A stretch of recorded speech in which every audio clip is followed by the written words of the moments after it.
In this parsha, we have the parsha of Shalach.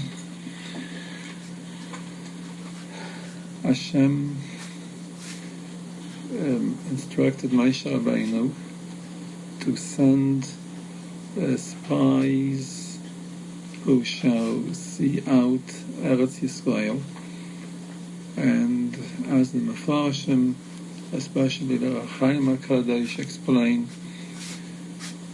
the power of the Mishaleach, the sender, is vested in the Shaleach, in the messenger.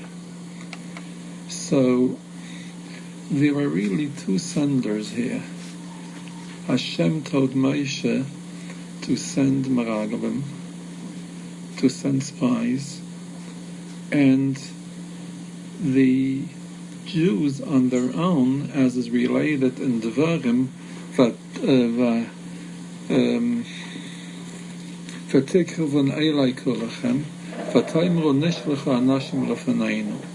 send spies. The Jews wanted spies also.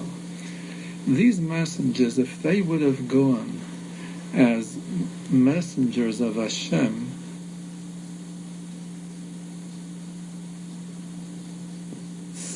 message which is vested in them from the sender, from Hashem, would have protected them from all evil. Go as Hashem's messengers.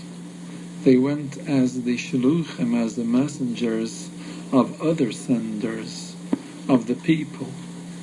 And since the thoughts of the people weren't so very pure, the betachon, the faith in Hashem, wasn't wholesome. So this power which they vested in their shliach and their messenger had in it some ra, evil, and that is what caused their failure. And this Fasemus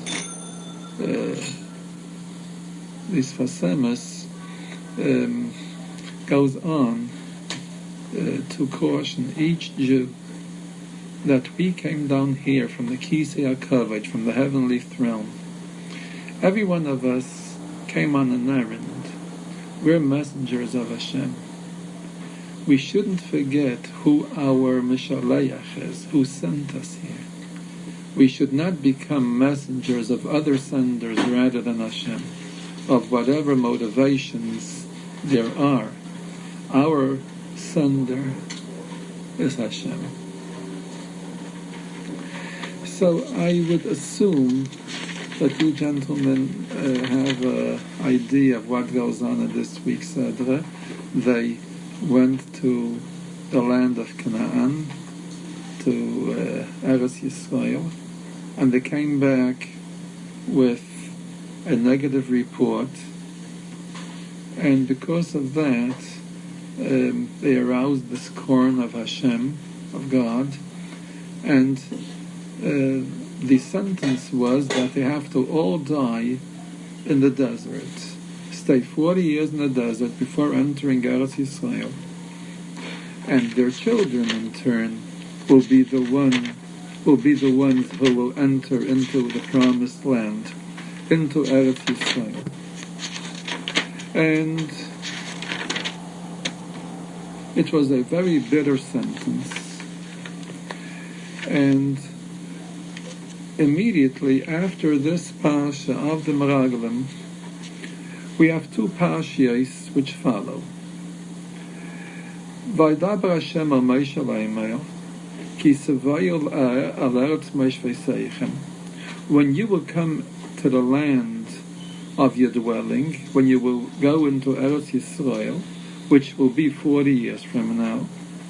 So when you bring an offering, a sacrifice on the altar, so accompanying the animal, there should be yayin lanesach v'yasahin. There should be wine which should be spilt on the mizbeach. On the mizbeach, on the altar, there was a certain basin which was hollow, and the pipes led straight down, all the way down to the Tehim, to the very, very bottom. And they spilt wine with each animal which they sacrificed on the Mizbeach, depending on the size of the animal, whether it was an ox or a sheep or a ram. So they spilt wine which was half of a lug, a certain measurement of wine, or a third of a lug, or a fourth of a lug. A hin, rather, a fourth of a hin. And so, following this parsha of the Meraglim, of the spies, we have the parsha of the wine which should accompany each sacrifice. And Rashi explains, Ki savayu, when you will come into the land of your dwelling, Bisa lahem, Hashem already has gave them good tidings. He promised them that they will eventually go into Eretz Yisrael. 40 years from now, their children will go in. So they were given a parsha, they were given a commandment which deals with their entering into Eretz Yisrael. This in turn is followed by the parsha of Chala. You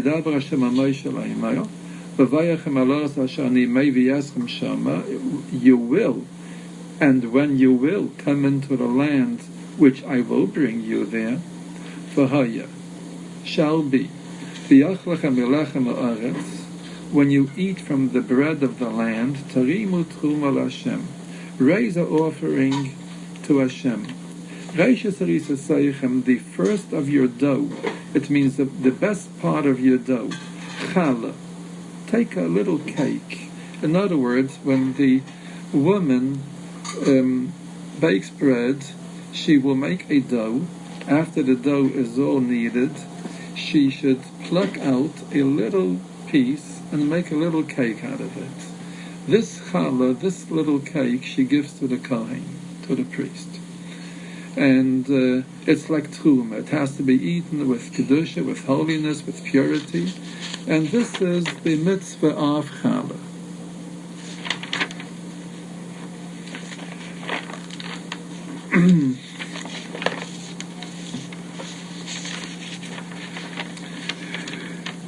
To have a little more insight into this parsha, we will turn to Bereshis, to the very creation of Adam and Chava, whereas it's translated in some translations as Adam and Eve.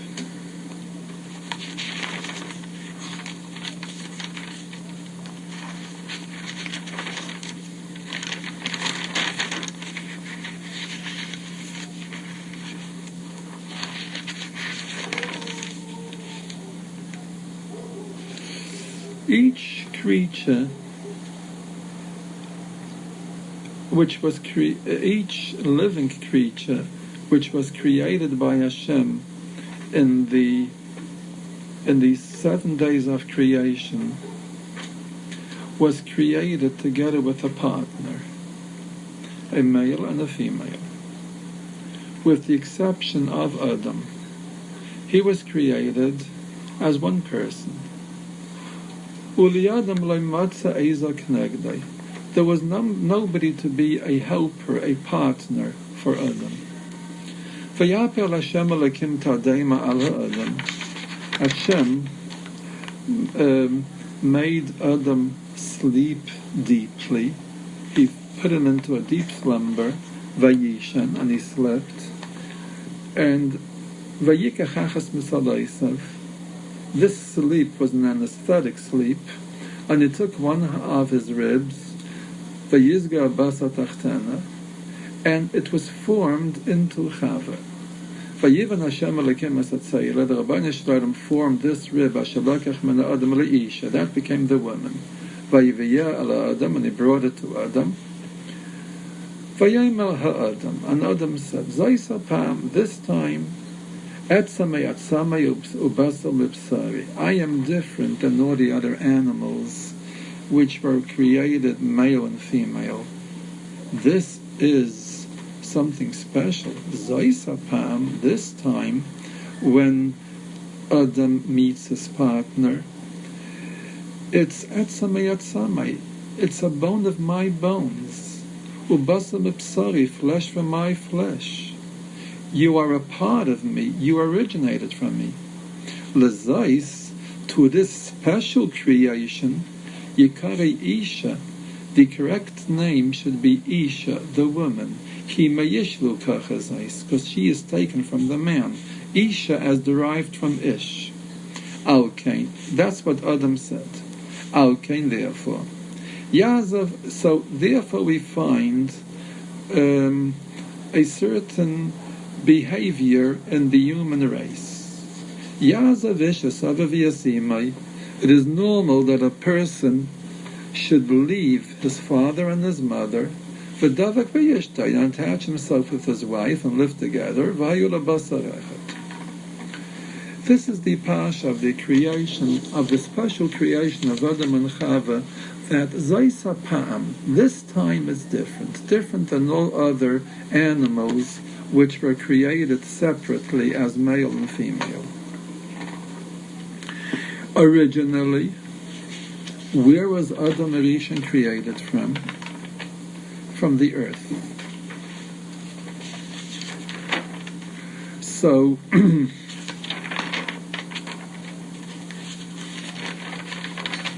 as the pasuk says,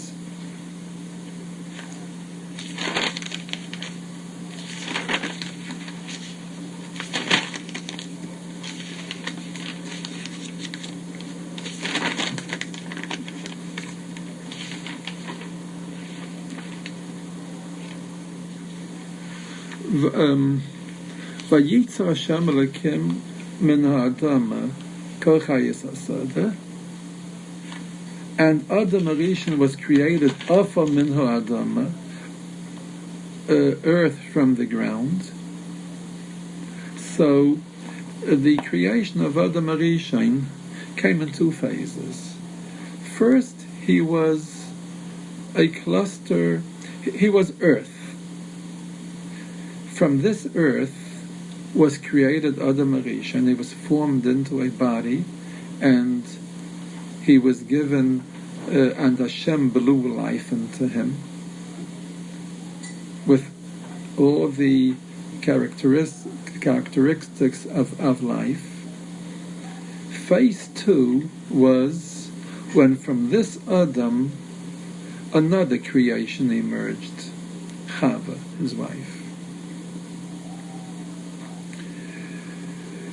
It is customary that the bread which we eat on Shabbos, we call it challah.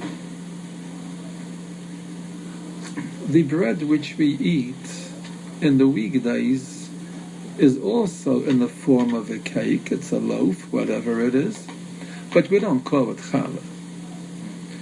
The reason is because Chazal tell us it was on Friday, on the day of the creation of Adam and Chava, that Chava treated Adam to a piece of the Eitz Hadas, to the piece of the forbidden fruit. And this brought death to the world. And Adam Rishon was created afa min ha'adama, earth from the ground. Where was he created from? He was created from the site of the Beis HaMikdash, from the Holy Temple. Actually, his dust from which he was created came from all over Eretz Yisrael. And the most important part of him came from the place of the altar, from the very site on where the Mizbeach, the altar, is going to be situated. And therefore, he was created Adam afa min ha'adama, from the ground. And Chazal, our Gemara, tells us that this Adama is related to another Adama, Mizbach Adama Ta'asali. You shall make to me an altar of Adama, of earth. That means he was created mimakem kaparase, from the place of his forgiving, because when a person does a sin, he brings a sacrifice and he offers it on the Mizbeach, on the altar in the Beis Hamikdash in Yerushalayim, and from this very place, under the altar, from this very place, Adam Rishon was taken. The earth of Adam Rishon was taken from the Beis Hamikdash. In the Gemara it says from the place of the Mizbeach. In the Targum Yonasan it says from the Beis Hamikdash, from the heavenly temple. And the Medrash tells us that actually it means from all over of Eretz Yisrael. There were particles of dust in Adam Rishon representing every piece of Eretz Yisrael, the entire geography. Of course, the most important part of him, his brain and his heart, were taken from Yerushalayim, from the place of the Mikdash, but he was taken from all over Eretz Yisrael.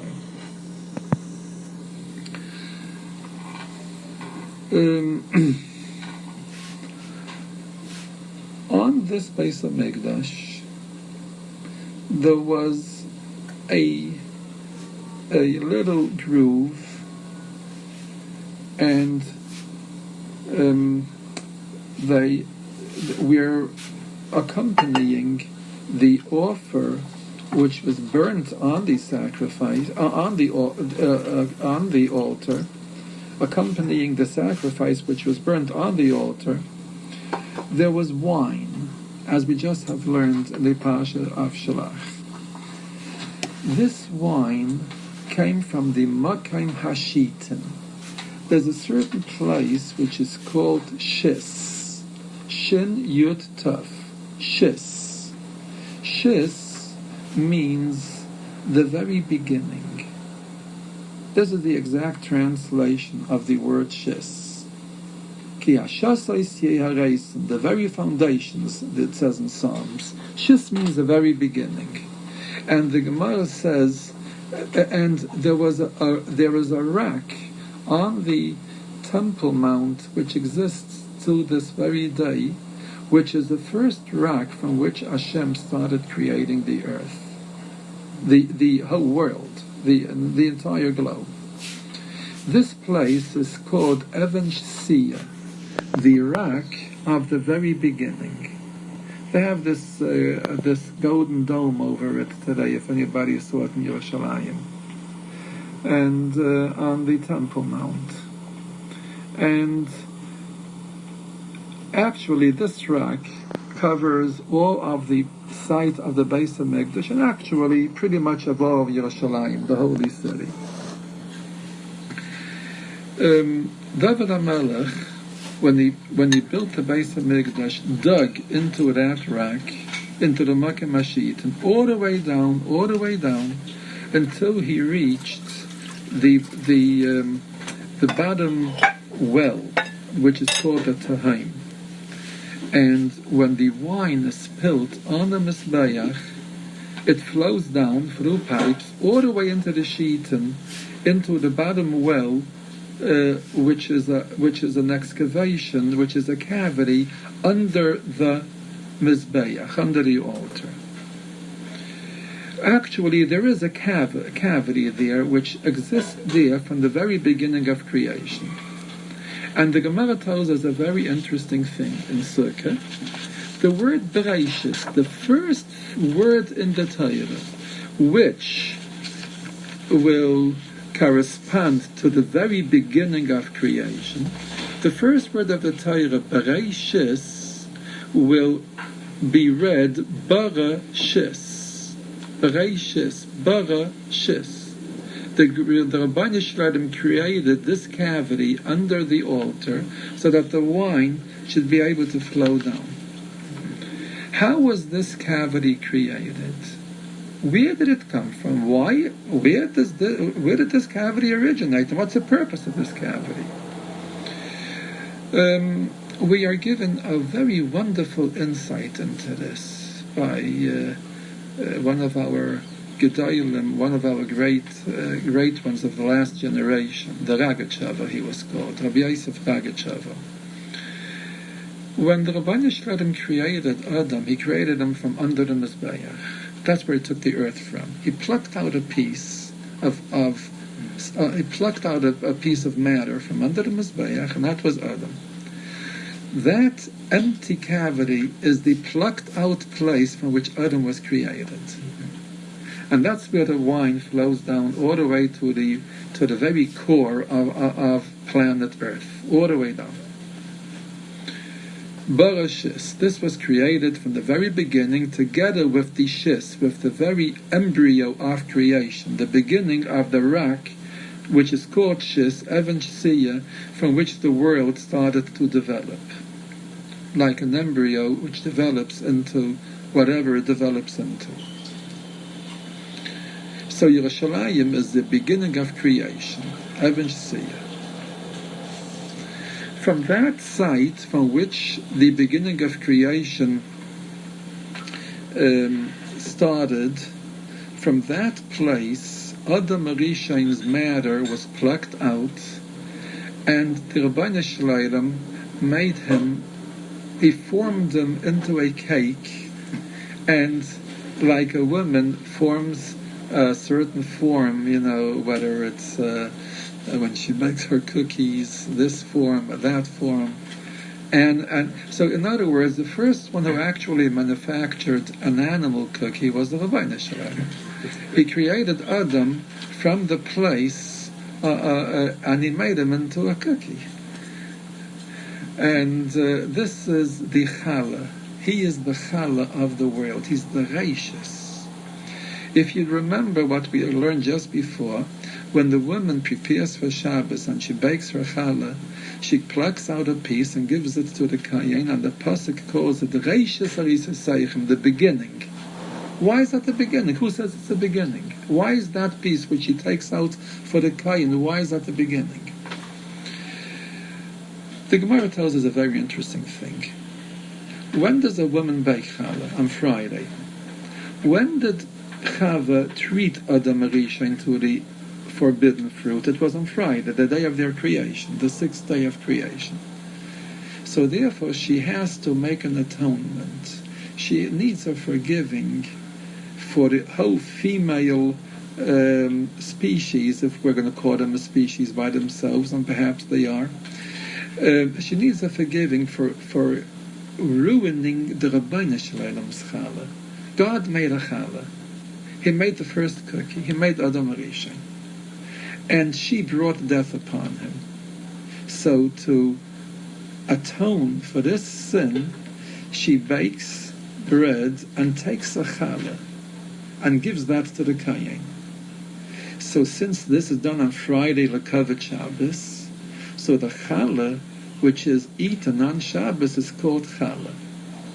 And which is eaten on the weekdays is called a loaf of bread. We don't call it challah.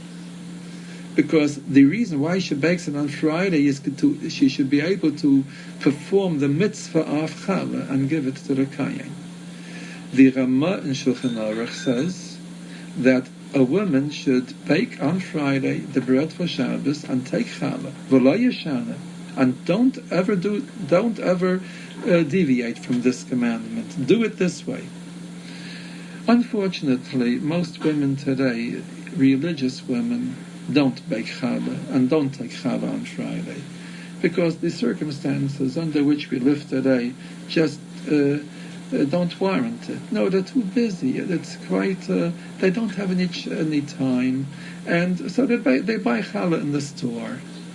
But if it's possible, and if she does find time for it, it certainly is a big mitzvah to bake challah and be mekayim the mitzvah, do the mitzvah of taking off the challah on Shabbos, on Friday, and eat that on Shabbos. And that's the reason also why on Friday, with the end of Friday, she kindles the candles. Because Adam Rishon, besides being termed, dubbed Chalasei Shel Olam, he is the Chala of the world, the part of the Reishis, the beginning which Hashem plucked out of his earth, which was the dough. He is also the light, the candle of the world. He's the neshama, which is a nail, a candle, and she extinguished this candle, and therefore she has to light candles on Shabbos, before Shabbos, at the end of Friday, to atone for extinguishing, for putting out this candle of Adam Rishon's life, of his soul.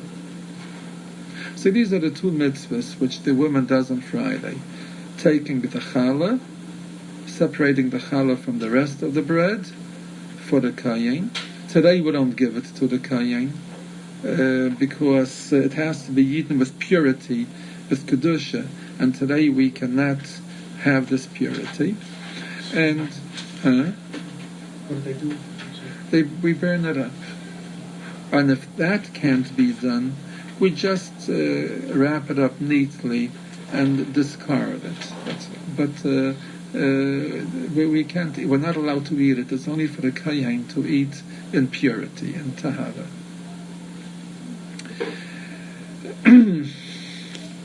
Now, the special thing about Chava was that she is a part of Adam Rishon. She originates from Adam Rishon. In other words, she originates from Adam the way Adam originates from the earth. Adam is the challah which was plucked out of the earth, and Chava is the challah which was plucked out of Adam Rishon. Am I clear?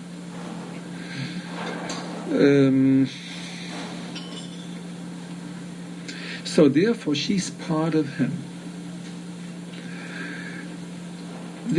You will find in nature a law of nature.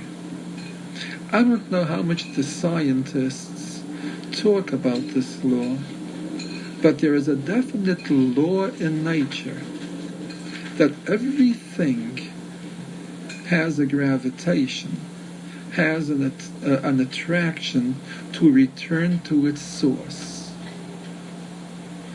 Well, when we drop an apple, or when the tree drops an apple, so Newton is going to say that the apple fell down because of gravity. With all due respect to Newton, Newton told us what gravity is, but it didn't tell us why gravity is. For this you have to know the Torah. Simple. Because everything originated from earth, so therefore it has a gravitation to return to earth. Everything is returned to its source. And when Adam Rishon ate from the Eitz Hadas, so Hashem said, you were taken from the earth, and therefore, Afa Ata, you are earth, V'yel Afa Tashiv, you will return to earth. So man, after his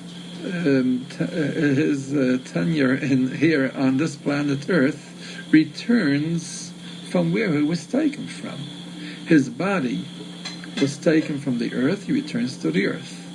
His neshama, his soul, was taken from heaven, that returns to heaven. Everything goes back to where it came from. Why is it that man and woman are attracted to each other, to a very special partner, not like in the animal kingdom, but they choose a partner generally for life? Because when Adam Rishon was created, and when he contained in himself all the men which will ever come out of him, on one side of him. On the other side, all the women which will come out of him. Then Hashem sliced him in half, and half of him, or whatever the proportion was, and the other half became Chava. She contained all the women which will ever be in the world. Adam contained all the men which will ever be in the world. And each one has his specific partner. And 40 days before the creation of a person, the Malach, the angel, announces who is this person's partner. Like the Gemara tells us, 40 days before the creation of the fetus, a Malach announces in heaven, Bas Pliny le Pliny, the daughter of this person will marry this person, and that's his partner. And generally, the great majority of the people get their partner.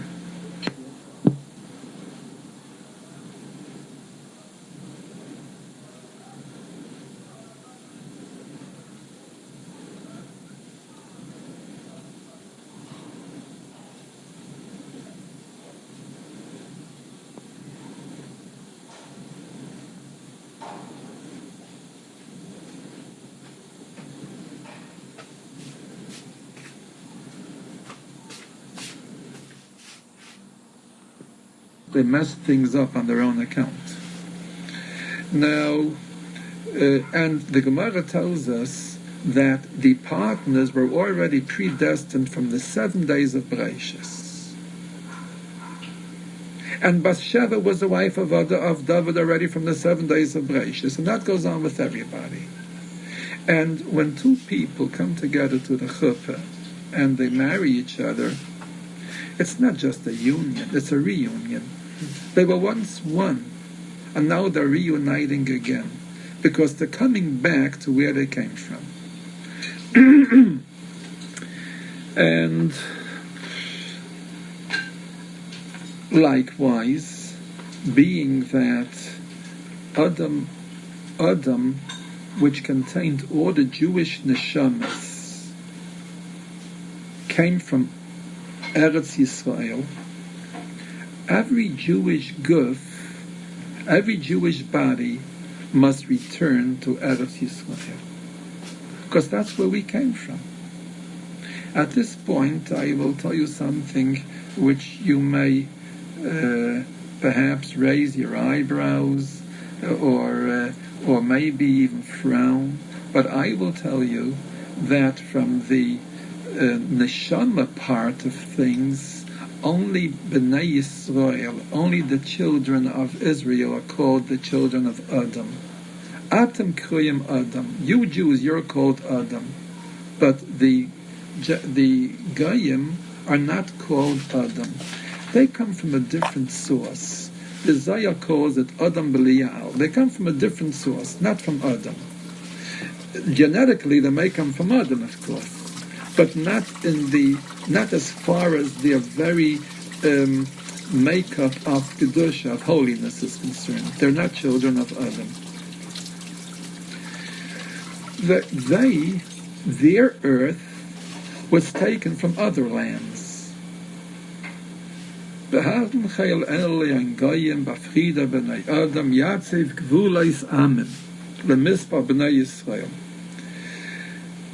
There are 7 main countries, main lands, the 7 nations of Eretz Yisrael. They divide into the 70 nations. And they in turn will fork out into all the nations which we have today. And each one has this country. It is perhaps instinctive in a person to love his country and to fight for his country and to bring a sacrifice for his country. Why? Because that's the land from which he originates. And in fact, the Gemara tells us that whatever people say, whatever their expressions are, contains truth. And people, whatever the expressions are, many times the Gemara will tell us, let's see what people say, a certain expression. That expression, accepted expressions, universal expressions among people, those expressions contain truth. When we speak about a person's country, his native land, we'll call it the motherland or the fatherland, depending on how you want to term it, because that's where they originate from. And that's why people are even ready to give away their life for their land, just like a person will put his life in danger to protect his wife, because she's part of him. Well, his land is part of him. Every person feels that he comes from a certain land. The Jewish land is Eretz Yisrael. That's where, and when it was told to Adam Rishon, earth are you, and to earth you shall return, it means to the Jewish land. So that's why when we will have Tchias HaMeisim, and all the dead will become alive, Rashi tells us in the beginning of Vayechi that we won't become alive wherever we are. That if a Jew is buried anywhere in the globe, there will be tunnels created under the earth, mechilas, and he will tumble in the dead manner. He will tumble and roll himself to Eretz Yisrael, and in Eretz Yisrael he'll become alive, because his neshama will have to come back to Eretz Yisrael. He'll return to where he came from. That's his land. That's the earth from which he was taken. As I mentioned before, that the Mizbeach actually means the entire Eretz Yisrael. And everybody has his part in Eretz Yisrael. And v'yitzitzu me'yir ki yaisav ha'aretz. They will sprout like the plants, like the grass of the field. That's Tchias HaMeisim. That means the reincarnation of the dead. It means that they will get up alive. And actually burying a dead person means planting him. Like you take a seed and you plant it, it gets rotten, grows up again. So that's Tchias HaMeisim. That's how. And our place where we grow is only in Eretz Yisrael. You can't plant an orange tree right here in this yard. It won't grow. It has to grow on its soil where it belongs. Now, somebody just asked me this week. He has been offered 2 opportunities for a livelihood, 2 jobs. Which one shall we take? So I told him, look, I don't have any hotline to heaven.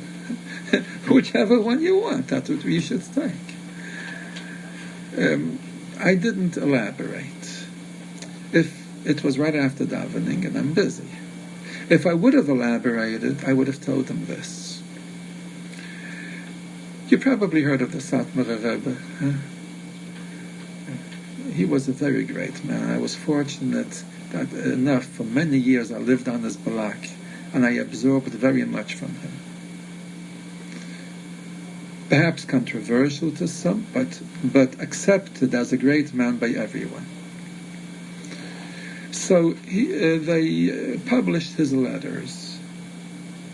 So there's somebody inquires, he is being offered 2 shidduchim,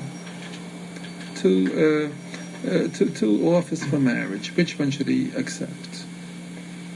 So the Rebbe answers, in this generation, there is no one who is qualified to answer you. But Hashem makes that each one is attracted to what's his. Go according to the inclination of your heart. That's yours. Use that as your guide. So when somebody is offered 2 jobs, I would say the same advice. According to the inclination of his heart. Everything a person, I think I once mentioned this to you, everything a person has and does is a shidduch. especially a job, a way of a livelihood. The Gemara calls it a wife. Urei chayim mem ha'isha, zo umnes. A person's occupation comes together with his wife. Everyone, just like it is predestined who his wife should be, also what his occupation should be, and where his source of livelihood should be. And when somebody competes with somebody else in an unlawful matter, not according to the laws of the Torah, he is masig gvo. He interferes with somebody. He encroaches upon somebody else's business. So the pasuk calls it as Eishes Chayayu Timei. The Gemara applies this pasuk Eishes Chayayu Timei. He has not violated the wife of his friend, which means he didn't interfere with his livelihood. It's like a wife. You go according to the inclination. Why? Because everybody's attracted to what's his. And that's the secret of the law of gravity. That's why everybody gravitates to whatever is his. And you have this law of the two partners which are attracted to each other going through entire nature. You will find it in the animals. You will find it in the plants. You will find it in electricity. That's a positive and a negative. You will find it all over. This is the law of Zacha and Nekeva, of Mashpia and Mekabel. And each one is attracted to each other. Being that we come from Eretz Yisrael, then we belong to Eretz Yisrael, and we should be attracted to Eretz Yisrael. Like there are two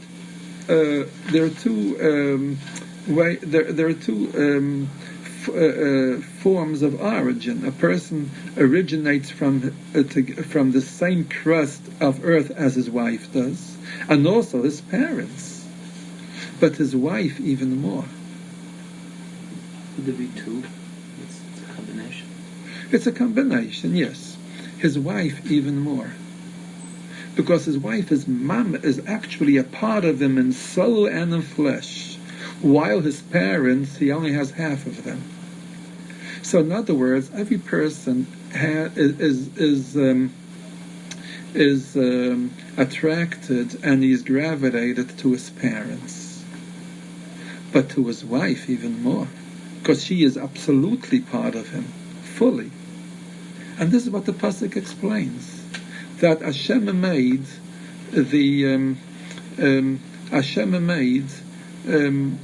Chava actually out of Adam Arishan fully, and she is called Isha ki meyishlu kachazais, because she is taken from Ish. So the pasuk continues, Al kain, therefore, Yazavishas avaviyasimai, a person leaves his father and his mother, v'davak b'yishtei, and he attaches himself to his wife, because this attachment to the wife is stronger, and it subordinates the attachment that a poor person has to his mother and to his father. Al kain, even though a person does originate from his mother and his father, but Al kain Yazavishas avavasima, he leaves this point of his source, and he goes to something which is more primary, his Vadavak B'yishtai. So Eretz Yisrael is our motherland, our fatherland, call it how you want. The pasuk calls it Imat Zion, Mother Zion. And by a chuppah, and also by the Haftarah, for reasons which I can't elaborate upon right now, we make the bracha, and we say that we are children of Tzion, and Rabbeinu Shalom, please bring happiness upon Tzion through the return of her children. Baruch atah Hashem, we thank you, Hashem, that you make Tzion rejoice with the return of her children. We are children of Tzion. We belong to Tzion. Therefore, every Jew has or should have a certain attraction to Eretz Yisrael, to the place of his origin, where his original dust comes from. Just like there is an attraction in two wires between the positive and the negative. And but when isn't there any attraction? When something comes in between, when there is an insulation in between. Sometimes something comes in between. There is an insulation, some rust, or some alien foreign matter gets in between. And there is a chatzitza, there is a separation which hampers this relation. And that's what happened to the Meraglim. The Meraglim should have loved Eretz Yisrael. They should have been attracted to Eretz Yisrael and see only good in Eretz Yisrael. When there's a good relation between husband and wife. Also, the pasuk says, "Al kol pshoim techasa ahava." The love between two people who have an affection towards each other, that covers up on all faults. Why did they find fault in Eretz Yisrael? So therefore, that was their avera. They did something which insulated them from their source. It was that they didn't follow the directions of Moshe Rabbeinu to the letter. And they actually didn't go on Hashem's errand. They went on the errand of others. And that alienated them from Eretz Yisrael. And they found fault.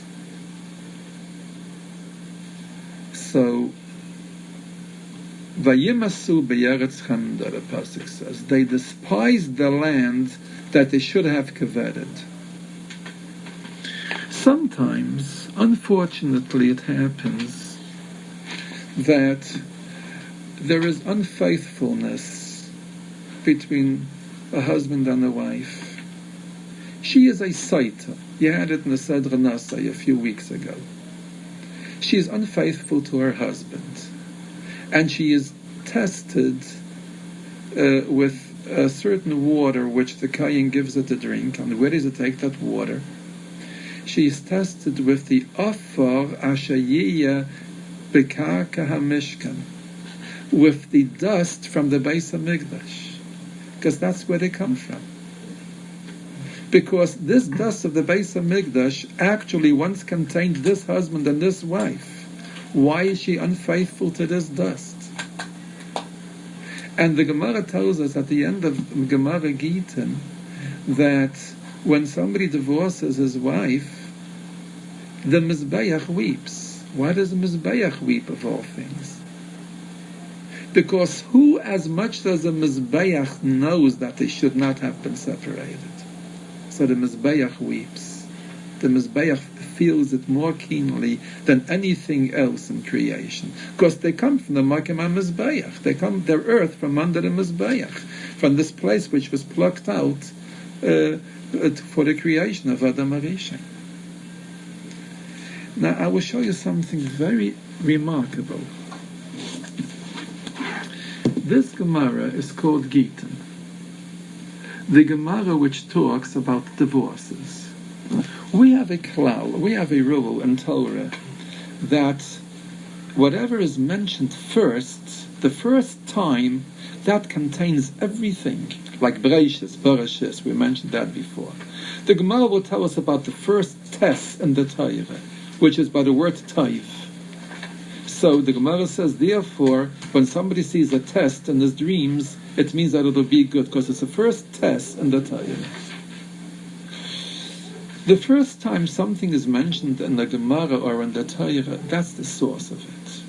This Gemara talks about divorces. Very interesting. The very first halacha, the very first law that on the first page that the Gemara talks about, in this long Masechta, in this long tractate of some 90-odd pages. So, what's the first law? Hamei viget medina sayam. If somebody he's a messenger to bring a divorce from Medina Sayam, from overseas, and he brings it to Eretz Yisrael, he must testify b'fanei nichta v'b'fanei nechtam. This divorce was written and signed in front of me. When the Gemara starts speaking about a get, why does the Gemara talk about somebody who was overseas and sends a get to his wife in Eretz Yisrael, of all places? But a person has two sources, his land and his wife, and they're really one source, because he was united with his wife when there was still land, when there was still earth. So do you know why this person is divorcing his wife? Because he did something that made, that rendered a certain insulation to his source. And that's why he's sending a divorce to his wife, which is actually part of him. If so, he also has no place in Eretz Yisrael. Eretz Yisrael is also his source. So he finds himself out of Eretz Yisrael. He's cut off from his source, and therefore he's cut off from his wife. It's one punishment. It's the same thing. So,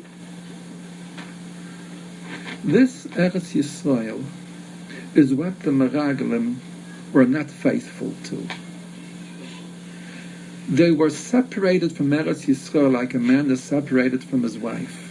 And they gave preference to Medina Sayam, to out of Eretz Yisrael, to Chutz La'aretz. They gave preference to that over their own origin, over Eretz Yisrael. And they wanted to remain in the Midbar. They don't want to go to Eretz Yisrael. And it's a sorry state. It's not a good sign for a person if he hasn't got a yearning to go to Eretz Yisrael. A person should have a yearning, should have a natural attraction. So, of course, there are circumstances which, as I told you last week, which don't permit every person to go to Eretz Yisrael. But at least a wish, a yearning should be there. And this is what the Seder Shlach tells us.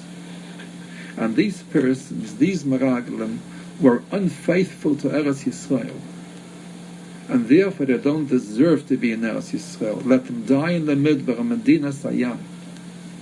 They will not go to Eretz Yisrael, because the Eretz. Interesting also, this Tzaddik HaKayim points out. I don't know if ever of you ever learned the Gemara which deals with the destruction of the temple, the Churban. It's learned on Tisha B'Av generally. Where is that Gemara in Masechta Gita? In the Gemara of which talks about divorces. Because our being cut off from Eretz Yisrael means that we are divorced from Eretz Yisrael.